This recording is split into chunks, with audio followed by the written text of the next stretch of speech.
क्या हाल चले दोस्तों ये जो आप लोग वीडियो देख रहे हैं, इस वीडियो को आम समझने का गलती मत कीजिएगा, क्योंकि मैंने भी शुरू समझा तो ये गाना मुझे लगा कि ऐसी कुछ है, अरे गहरा गाना बन रहा होगा। लेकिन इस गाने के बारे में जब मैंने सुना तो कुछ अलग ही पाया।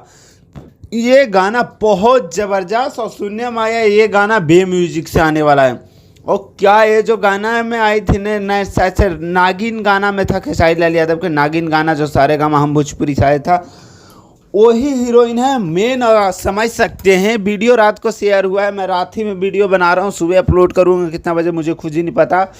लेकिन बहुत ज़बरदस्त ये वीडियो क्वालिटी लग रहा है, फोटो देख के लग रहा है खेसारी लाल यादव के लुक देख के कुछ अलग हट के लग रहा है। इस बार खेसारी लाल यादव अलग लुक में उतर चुके हैं, तबाही मचाना स्टार्ट कर चुके हैं। पहला गाना आया तबाही मचा दिया, दूसरा गाना आया वो भी तबाही मचा दिया, और तीसरा गाना बहुत जल्द पोस्टर आने वाला है। देखते हैं तीसरा गाना क्या रिकॉर्ड बनाता है। सो ज़्यादा कुछ नहीं बोलता हूँ। ओके बाय, लव यू, मिलता हूँ नेक्स्ट अपडेट में। Love you.